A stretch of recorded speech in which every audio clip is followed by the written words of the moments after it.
It is time to start our Murray City Municipal Council City Council meeting January 6, 2026. Everyone is here, all council members, Jennifer, Brooke, the mayor, GL, and I would also like to say hello to our, is she here, Brooke? Oh, she's right here. Thank you. I was looking out there. This is Deputy City Recorder Amanda. Welcome, Amanda. You're shadowing Brooke. Welcome. Thank you for being here. Okay, our first agenda item was to the Pledge of Allegiance by our fabulous Kathy White of the Chamber.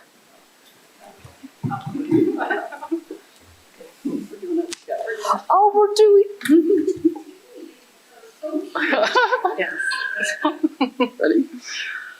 I pledge allegiance to the flag of the United States of America and to the republic which stands, one nation, under God, indivisible, with liberty and justice for all.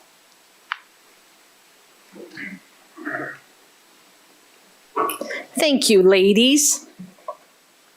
Okay, our next agenda item is the approval of minutes of November 25th, 2025 and December 9th, 2025. Are there any changes or corrections that any of our council members have seen? None? Perfect. Then I will take a motion and a second. I'll make a motion to approve the City Council meetings of November 25th and December 9th, 2025. I'll second that.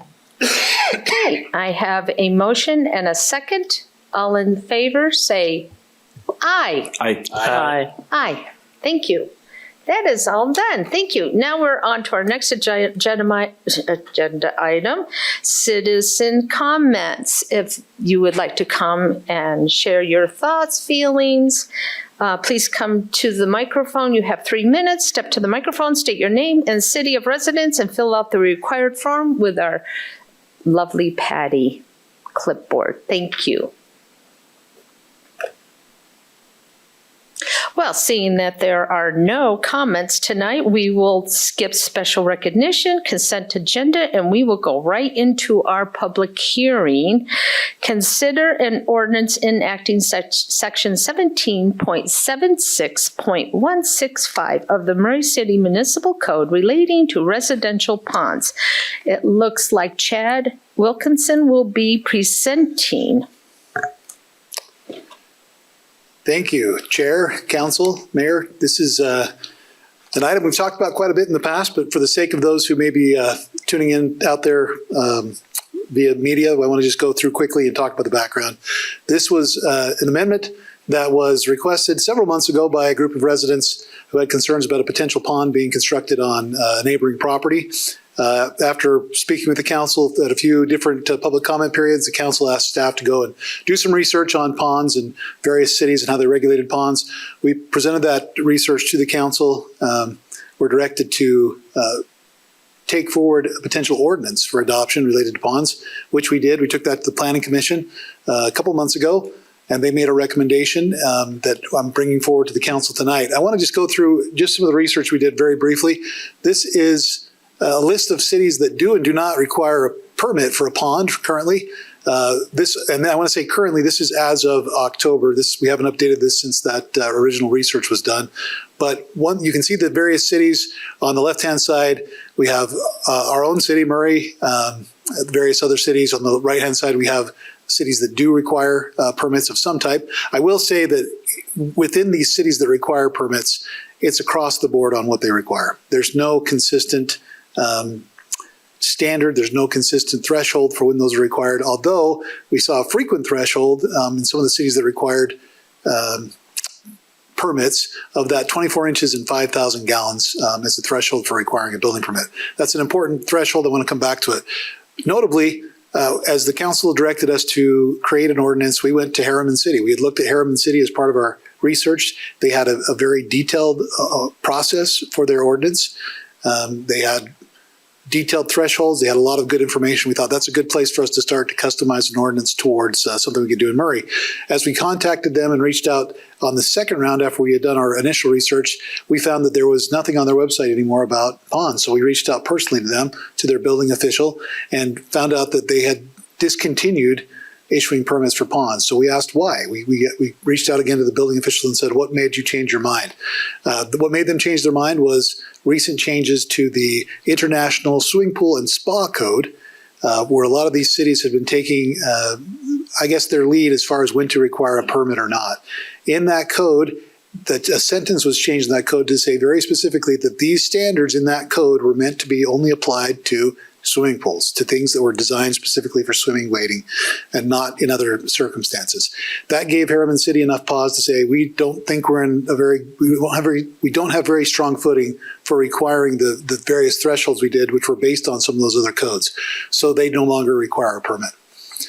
Now we had that discussion with our planning commission, and as a result of that, the ordinance that we had originally proposed to them, which is there on the screen in front of you, they requested and recommended a modification be made, and that is that a building permit not be required at all for these ponds, but instead that some very simple and straightforward standards related to ponds, things like requiring that they have a liner, things that require a minimum setback from property lines to mitigate any potential impacts that might occur to adjoining property, and also just, I guess, codifying what we already do and what every other city in the state does, which is that if there's something that involves electricity, if there's an electrical permit required, or electrical, a pump or something else that requires electricity, lighting or other things, that would be required to have a permit. That's something we've done for a long time. So no real change to our current practices.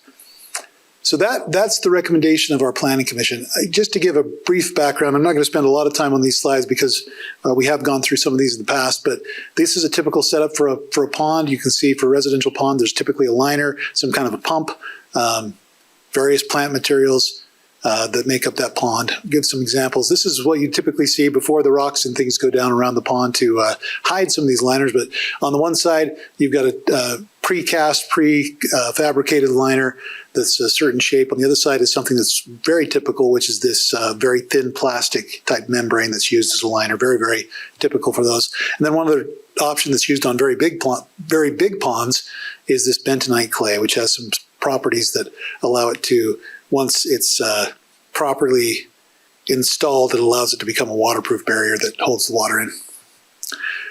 These slides really apply to a discussion about what those thresholds should be. But again, however we look at this, there really is no strong correlation between the thresholds that a lot of cities use for requiring permits and what the reality is of a pond. So I wanted to show this just to show what a typical 5,000 gallon pond would look like compared to a typical pool. So a typical pool, 15 by 40 or so, about 20,000 gallons. Typical pond of 5,000 gallons would be about, you can see on that red square, that's about the size related to a pool. And then you can see I just did on that little trampoline to give you another idea, because ponds are rarely rectangles or squares. Maybe that's a little bit closer to what a pond would look like, but that's about a 3,300 gallon pond if that was a pond that had that same diameter. A couple other examples. This is what you would typically see for a pond. Of course, they're not usually square or rectangle or even round. They meander. They have various arms that go out. Another example of a pond. This is a pond from Murray City. This is a pond in someone's front yard. This is over on the west side of Murray, and this is right outside this person's front step. This is notable because this was a person who reached out to us after hearing about this discussion, who's a member of the Wasatch Front Pond Owners Association, and had some good input as we were creating this ordinance. So the reason I had those various exhibits up showing ponds and pools and the various distinction between the two is that we want to consider a couple of things. First of all, there are some similarities, obviously, to ponds and pools. They both hold water, but there are very notable differences. Usually, ponds are not meant for swimming or wading. They're meant for decorative purposes, or perhaps keeping fish, or just having a nice architectural, or a nice aesthetic feature in the backyard. We do as far as regulations related to mosquito abatement, those are already taken care of with our current mosquito abatement district. They work very hard and have good cooperation from most pond owners on mosquito abatement. DWR regulates all the sporting types of fish. They don't regulate those ornamental fish that you see a lot of times in ponds, but those regulations are sufficient to make sure that the types of fish are appropriate for those ponds. And in fact, mosquito abatement district will give out fish, right? They have mosquito eating fish that they'll give out occasionally. Unlike a pool, there's not typically a structure associated with these ponds. Usually they're just a hole in the ground that has a liner. So why that is important is that makes it very difficult to review a building permit. There's no structure to review. We would have to have, because of that, for a building permit for a pond, you'd have to have some kind of a third-party engineer involved that would come up with some type of engineered standards or engineered review to show that soils were appropriate for ponds. And what we found is that with these smaller ponds, which we typically see, that those are just not needed. Having a liner, having a setback from property line, from the neighbor's property line, takes care of those problems you typically see if you are looking at things like a soils analysis. It's not a frequent issue of concern, and we've said this from the beginning, but there should be great caution by legislative bodies when we have ordinances to address very individual or infrequent circumstances, because inevitably unintended consequences occur. And if the city doesn't adopt a standard for specific pond regulations, there's always civil remedies available if there should be a problem with the neighbor. So here is, again, the recommendation from the Planning Commission back in October. There was a 4-1 vote to move forward a recommendation of approval for the text that I showed with that letter E removed, not requiring a building permit. I want to say that 4-1 vote was reflective of one commissioner who simply said that he didn't feel like there should be any regulations for ponds. So this was not someone necessarily against the ordinance as written, but saying we shouldn't have any regulations for ponds. So based on that, our recommendation to you would be to approve what the Planning Commission recommended, that ordinance 17.76.165, those that will be found in our supplementary development standards that would enact some very minimal standards related to ponds that will allow us to regulate in an appropriate way. I'll put those back up on the board there for you. Again, our recommendation would be to adopt the Planning Commission's recommendation, and I'm happy to answer any questions if I can. And does the council have any questions before we turn this over to the public? Because this is a public issue. So, thank you. Thank you, Chad. I didn't see when you were talking about the other cities' regulations that anyone required a fence. Is that accurate? No cities around us required a fence when somebody had a pond? There are some cities that treat them very much like a pool and would require a fence, certainly. Here's our concern about that as we've talked. Again, we have lots of examples that I can show you a few, but that's just not what we have done as a community in the past. This is an example of a fence and a pool that are right next door to each other. This is over near the Murray Cemetery. You can see that we have not required fencing around that pond. We do have fencing around the pool. Again, these are other examples. That's just across the street to the east. We just have not seen the same issues. There's some notable ponds without fences around them. And our concern about requiring a fence for an individual property owner is that it's difficult for us to say you are required to have a fence around your pond, but we have large ponds within the city very close to residential that have no fences around them. It's difficult to treat them different than we would treat a public pond. So that's what and I will say that those cities that did require a fence, it was not across the board. Very, very variable between the different cities. Even within the cities, a lot of them, as we spoke to them individually, would say, yeah, we do, yeah, but kind of on a case-by-case basis as needed. So there wasn't a strong consensus that you have to have a fence in order for a pond to be approved. Yeah, I guess, I mean, I've listened to all the discussions and read the packet. My concern is that with a pond, like a public pond, people move close to that pond fully well knowing there's a pond there. Whereas if your neighbor builds a pond and there wasn't one there before, you didn't necessarily choose said pond, and choose to have your family or kids living next to that pond. But I get what you're saying about. Yeah, I think the other example I'd use is that one that I showed a picture of, and I appreciate the concern, Clark. We understand. Everybody wants our children to be safe. This is a pond in a front yard. that also poses a very unique problem. If we start to require fences, 6-foot fences, then we would have to inevitably change our fence code because we don't allow for that tall of a fence in a front yard. So this is an example of a pond that's fairly deep. It's about 3 feet or so. That's the minimum depth that you want for keeping a fish to make sure they have a place of refuge from, first of all, from freezing in the wintertime, which has not been a problem this winter, but second of all, from predators. You've got birds and raccoons and other things that come in and try to eat those fish. So having a depth where the fish can swim down and have some safety is important to pond owners. That was one thing that was very important to this particular pond owner. And as he gave his input, he said, the ordinance that you've written is good. We think these are good standards. Every pond owner is going to put a liner in just because it doesn't make any sense not to. But he said the fence would pose an issue to a number of people, especially those that have them in their front yard, because simply, it would require, for us, we'd have to do another code amendment because we don't allow those types of fences in front yards. Or it would either that or we'd make this pond illegal, right? That would at that point would not meet our code. So I think what we found is that, again, ponds and pools are not the same. We don't feel like a fence is needed in the case of ponds. They're not expected to be someplace where someone's going to swim or wade. As you can see, this is very well landscaped. It's got lots of plantings and rocks around it. It's unlikely that someone would think this was a place to swim. So with a pond owner like this, I think anyone would be happy to live next to this neighbor and, somebody who obviously meticulously planned and cared for his pond and knows a lot about pond. I guess it's that edge case where you have somebody who's doing a haphazard pond, which could affect his property, could affect your property. Did this pond owner, the one that's part of the association, did they have concerns with requiring a permit? Not so much a permit, but they did have concerns about fencing. They would have concerns about fencing, yeah. I think they understand the permit.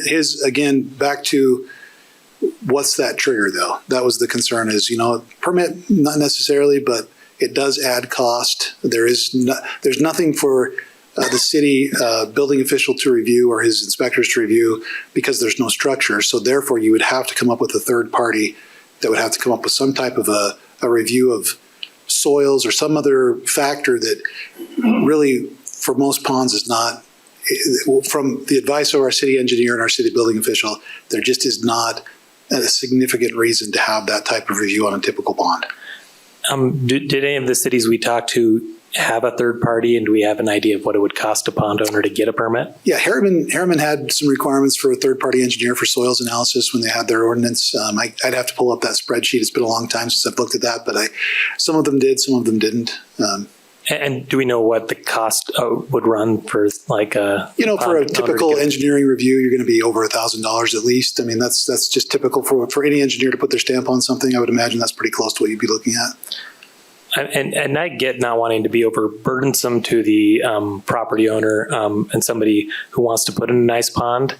I guess my thought with the permit is that it does maybe eliminate anyone who might not be looking to put in the time and the money to have a really nicely cultivated pond. And so that a third-party review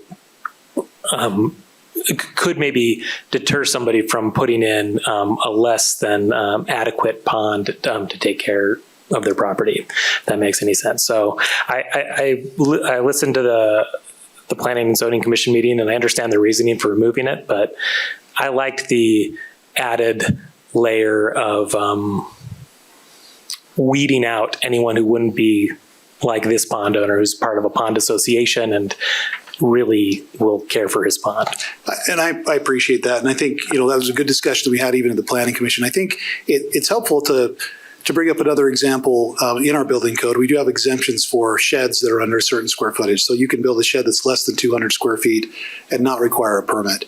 That's a big shed. A 200 square foot shed is, you're looking at just under 10 by 20 to get it under 200 square feet. That's a large structure. We don't require permits for it because there's, I guess, a thought process that many communities have adopted that there's a certain size of building that that doesn't need that type of permit, that we don't need to have go through the cost or the additional burden on a property owner to build that shed, even though some of the issues with that shed would be identical to a shed that was just 2 square feet bigger, right? So I think there is good cause for saying there are certain things that we just, the added benefits are not high enough to require that additional cost for a property owner to go through that process. That it's, we have our city engineer, our city building official that have both looked at this, other building officials in the state that have said, it's just, these are not typically something that cause a great amount of issues because frankly, there's also some constraints and costs just from the size of a pond, right? And so that's the thing that I guess we would have concern as staff is, where is that threshold for a permit if that's the case? And would every pond require a permit? Would some of these smaller ponds be exempt? And that's where we get into, no city had a good standard for a threshold. Most of those cities relied on a code that has been strengthened to say you really shouldn't be using these code standards to apply to ponds. That's not what we intended them for. And so that's what gives us pause is where do we then draw that line and say this is where a permit should be required and this is where it shouldn't be required. Right. And so if it would have passed with the permit in the planning commission, then we would have had to figure out later where the threshold was. Or did the permit it had a threshold proposed. It was it was that same threshold that Harriman City and others have adopted. That the 24 inches and the right. That we would now have some pause with that. Yeah. Okay.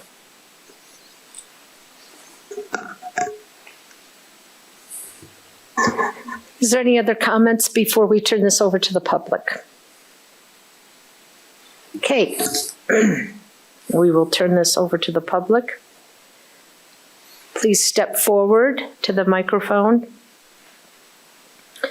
State your name and the city of residence, and then fill out the required form that Patty is holding up in the air. It is now the public's time to comment.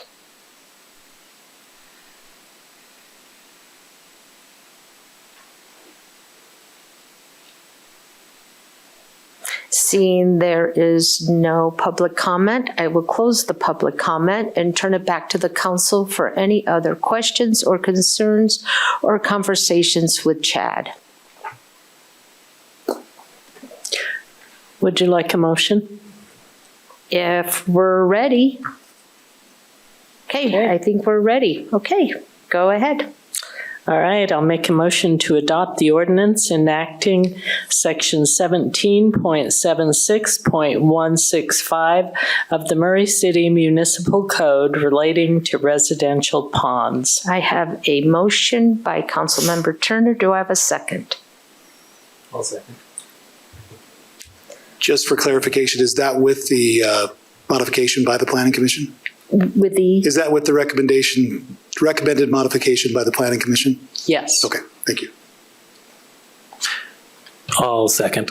okay, we have a second by Councilmember Boland. Point of order, Porter, just okay. clarify, so Go. E is off as part of this, correct? Yes, E is off. A building Got it. permit is Yes, required it's- for ponds yes. that are greater than 24 inches. We're only considering A, B, C, D.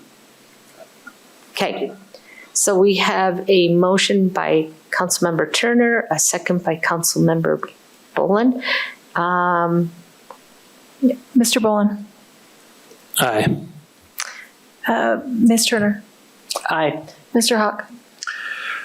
So I am hesitant on this one because we haven't had very many incidences with ponds in the history of the city. None. So I'm hesitant to move forward with anything, especially if we're striking E. I don't see this ordinance adding much to our code, and I'm hesitant to add E onto it as we've mentioned because I do feel like it adds a burden to our residents if we go forward. So with that, I'm a nay. Mr. Pickett. Aye. And Ms. Cotter.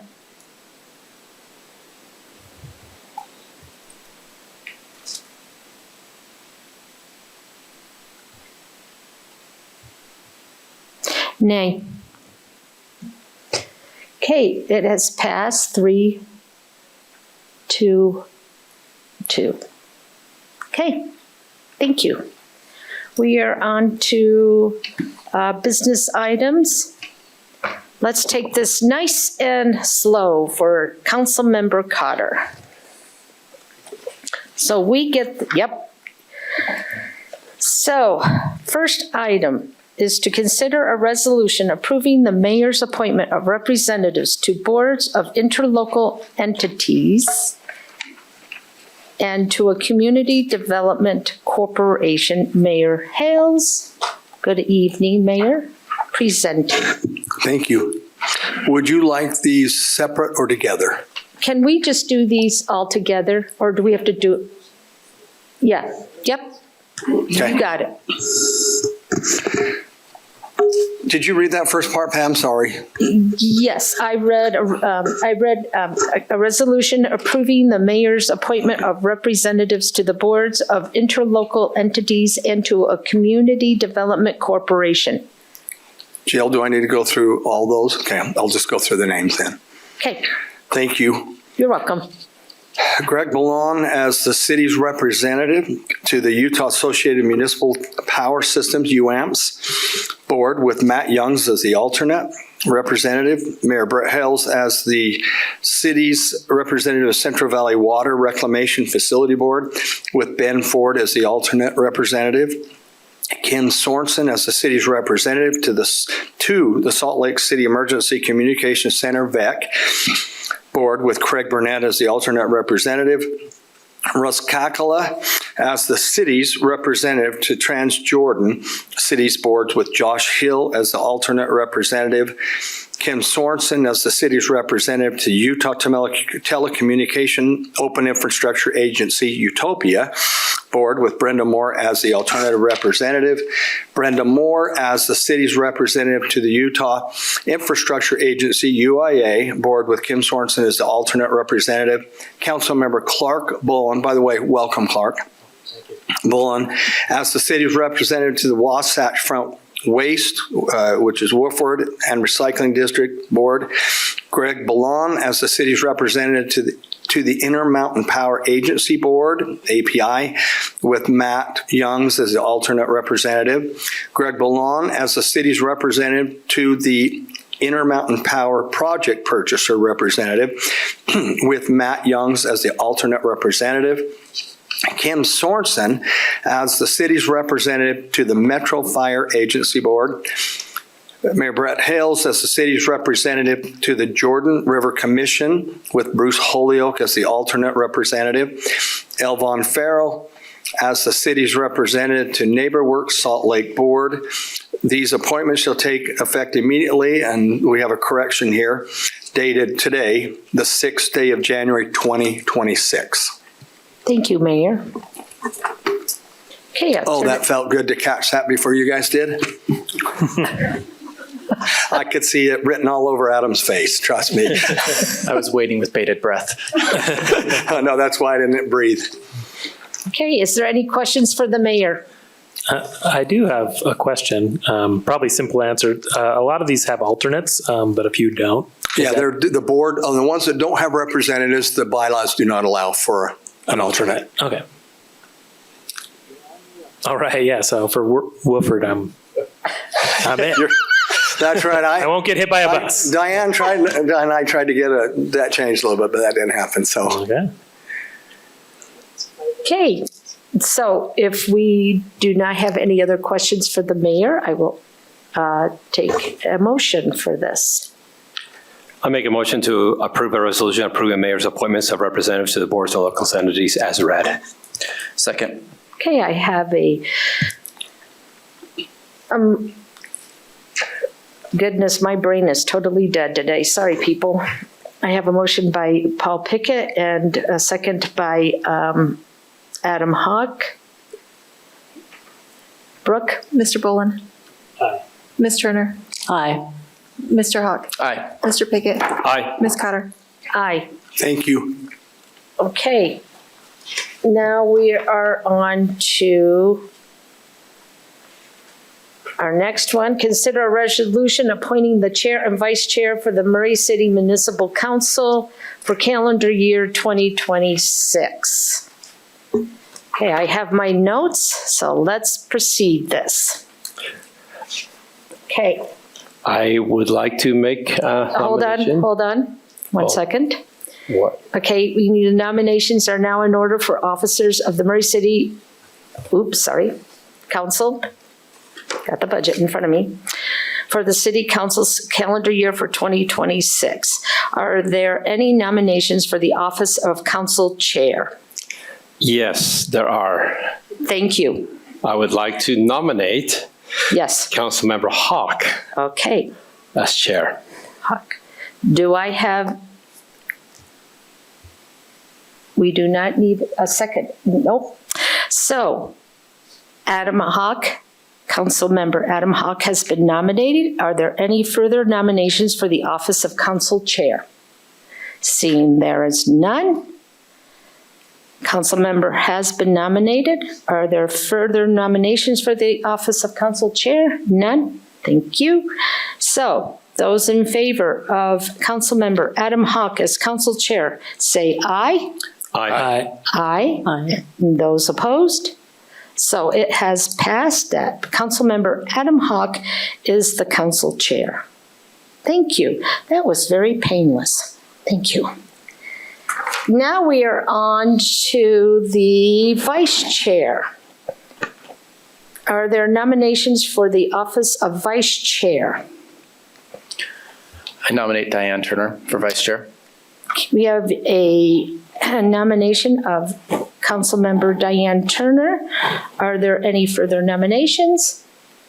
Seeing that there are none, those in favor of Councilmember Diane Turner as Vice Chair, say aye.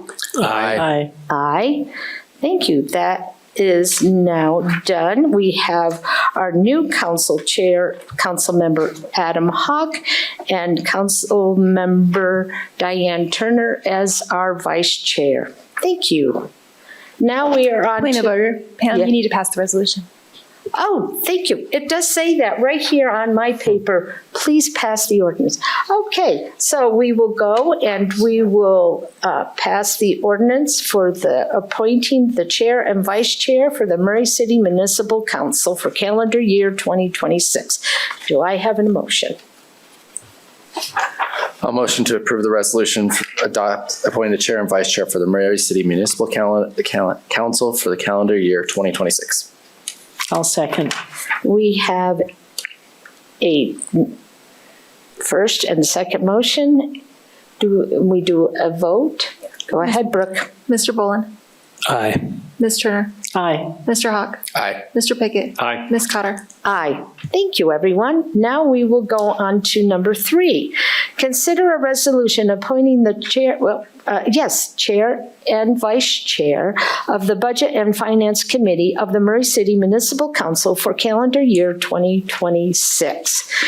Okay, are there nominations for the office of Budget and Finance Chair? Yes, Okay. And I nominate Councilmember Cotter Thank as you. chair of the budget. thank you. We have a nomination of Councilmember Pam Cotter as the Office of Budget and Finance Chair. Are there any others? Okay, seeing there's none.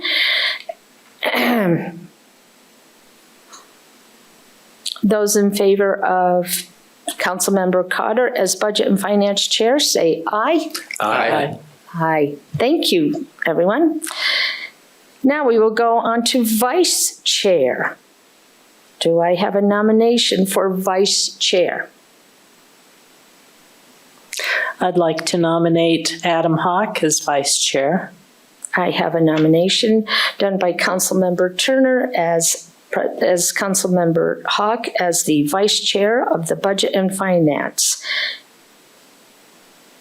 Those in favor of Adam Hawk to be Vice Chair of the Budget and Finance, say aye. Aye. Aye. Thank you. Brooke, we don't do that. No, we're done. Thank you. No, point of order. Yep. We Oh, gotta yes, now we pass. have to do the resolution. So I will take a motion on the resolution appointing the chair and vice chair of the Budget and Finance Committee of the Murray City Municipal Council for calendar year 2026. I make a motion that we approve the resolution about regarding the Budget and Finance Committee Chair and Vice Chair for calendar year 2026. Okay, I have a motion by Adam. I got Adam on my head here. Paul Pickett, thank you. Do I have a second?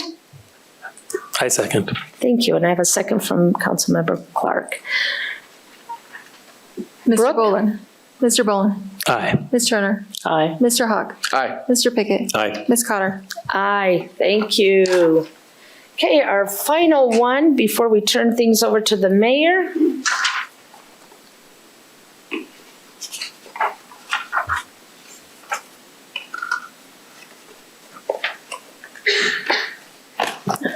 Let me get to my material. Is the appointment of council members to the boards and the committees. We have a resolution approving the city council appointment of representatives to a board and a committee. First one is a council member to the Association of Municipal Council. Do we have a nomination? I nominate Councilmember Pam Cotter to be the representative for the Association of Municipal Councils. Thank you. And everyone, do we need to have a second one? No? Good. Okay, everyone. All in favor, say aye. You what? All in favor? That's what I thought. Everyone in favor say aye. Aye. Aye, thank you. I never know if I need to call Brooke or not. Brooke, just keep looking at me.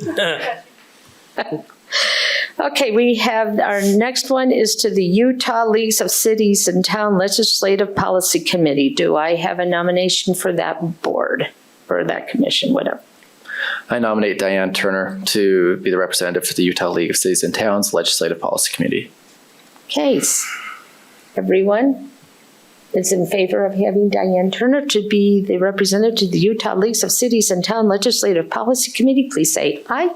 Aye. Aye. Thank Wish you. me luck. You will be fantastic. You'll also need the luck.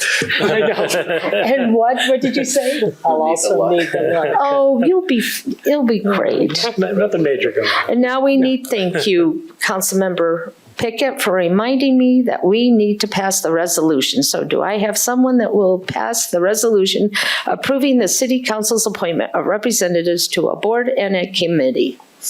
I would like to make a motion to approve the resolution for appointing city council members to represent these boards and committees. Thank you. I have a first. I'll second. We have a second. Thank you. Mr. Bolin? Aye. Ms. Turner? Aye. Mr. Hawk? Aye. Mr. Pickett? Aye. Ms. Cotter? Aye. Sorry, I was totally brain dead and I was so prepared for this, but I guess it didn't work out. But we made it through. We did. Here we go. Okay, so our last agenda item is the mayor's report and any questions that we may have for our lovely mayor, newly elected, brand new. And very lovely. One day.